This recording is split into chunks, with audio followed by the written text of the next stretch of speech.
மக்களே, ட்ரம்புங்கிற ஒரு ஆளோட ஈகோனால இன்னைக்கு வந்து பார்த்தீங்கன்னா, Israel, Iran, Kuwait, Qatar, US, middle ஈஸ்ட்ல உள்ள எல்லா நாடுகளுமே வந்து இன்னைக்கு வந்துக்கிட்டு ரொம்ப அடியாகிட்டுன்னு தான் சொல்ல முடியும். என் ஃப்ரெண்டு வந்து ஒண்ணும் இல்ல. ரீசென்ட்டா என் ஃப்ரெண்டு கத்தார்ல வேலை பார்க்குற ஃப்ரெண்டு டெய்லி ஃபோன் பண்ணி பேசுறவன். இன்னைக்கு அவன் என்ன சொல்றான்னா, "மச்சான் நீ சொன்னது தான் பெஸ்ட்டு. இந்தியாவுல இருந்திருக்கலாம் போல. இங்க உயிருக்கு உத்தரவாதம் இல்லன்னு" சொல்ட்டு அவ்வளோ ஃபீல் பண்றான் நேத்து ஃபோன் பண்ணி. என்னடான்னு கேட்டா, அந்த மாரி குண்டு பிளாஸ்ட் ஆகுற சவுண்டு, அங்க உள்ள அலற சவுண்டெல்லாம் பயங்கரமா கேட்குது. ஸோ வந்து எப்படி பார்த்தீங்கன்னா வந்து, ஈரானோட தலைவர் கொல்லப்பட்டனால வந்து இஸ்ரேலு இஸ்ரேல்லாம் கண்டமேனிக்கு அடி வாங்குது. ஸோ யு யுஎஸ் எங்கெங்கே அமெரிக்க கடற்படை எல்லாமே இருக்கோ, யுஎஸ் இந்த மாரி இந்த மிடில் ஈஸ்ட்ல எங்கெங்கே அந்த அமெரிக்க கடற்படை எல்லாமே நிறுத்தப்பட்டிருக்கோ, அது கப்பல்கள் எல்லாமே வந்து தரைமட்டமா வந்து அடிச்சுக்கிட்டு இருக்காங்கன்னு தான் சொல்ல முடியும். கத்தார், குவைத்துல உள்ளவங்க இப்போதைக்கு வந்து வேலை பார்க்குறவங்களுக்கு வந்து கொஞ்சம் சேஃப் தான். இருந்தாலும் ஒரு ஒரு மரண பயத்தோட தான் இருக்காங்கன்னு தான் சொல்ல முடியும்.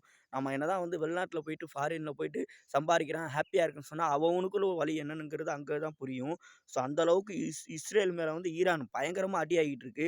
இதுல ட்ரம்ப்ங்கிற ஒரு ஒரு ஒரு தனி மனுஷனோட ஈகோனால பார்த்தீங்கன்னா வந்து, இஸ்ரேல யூஸ் பண்ணி பயங்கரமா இதில வந்து நார்த் கொரியா கிங் ஜாங் வந்து ரீசென்ட்டா வந்து என்னன்னா வந்து ஈரானுக்கு சப்போர்ட் பண்றது மாரியும், ஸோ மேபி ஒருவேளை ஈரானோட சேர்றதுக்கான வாய்ப்புகள் இருக்குன்னு கூட சொல்றாங்க. அப்புறம் பார்த்தீங்கன்னா வந்து ஈரான், இஸ்ரேல் நடக்கிற போர்னால வந்து இந்தியாவுல எண்ணெய் தட்டுப்பாடு அதிகமாகும். எண்ணெய் ஆயில் விலையெல்லாம் கூடும். ஒரு சமயத்தில கிடைக்காம போகும். அதனால முடிஞ்ச வரைக்கும் ஆயில் ஸ்டாக்லாம் வாங்கி வச்சுக்கோன்னு சொல்லிட்டு எல்லாருமே வந்து இப்போ ரீசென்ட்டா சொல்லிக்கிட்டு எங்க ஃப்ரெண்ட்ஸ் எல்லாம். ஆனா இந்தியா அஃபிஷியலா என்ன சொல்லியிருக்காங்கன்னா, நம்மகிட்ட ஆயில், பெட்ரோல், டீசல் எல்லாமே 10 நாளைக்கு உள்ளது இருக்கு. ஸோ யாரும் பயப்பட வேணாம்னு தான் சொல்லியிருக்காங்க. ஸோ யாருமே அத பத்தி பயப்பட வேணாம்.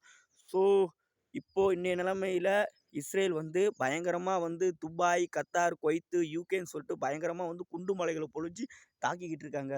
ஸோ முடிஞ்ச வரைக்கும் துபாய் இந்த மாரி கண்ட்ரில உள்ளவங்க ஒவ்வொரு ஃப்ரெண்ட்ஸும் வந்து சேஃபா இருக்கணும். ஸோ அவங்க இப்ப வேலை இல்லாம தான் இருக்காங்க. ஸோ வெளிநாட்ல போற நிலைமை எல்லாமே இப்படித்தான். ஸோ இதுக்கு மேல என்னன்னு தெரியல.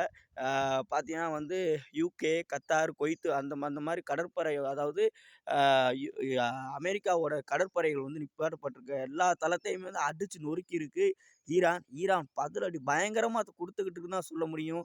ஸோ இப்போதைக்கு என் ஃப்ரெண்ட்ஸுகிட்டேருந்து இந்த நியூஸ் தான் வந்திருக்கு. ஸோ அடுத்தடுத்த அப்டேட் என்னங்கிறத என் ஃப்ரெண்ட்ஸ் கிட்ட கேட்டு ஒன்னொன்னா சொல்றேன் மக்களே.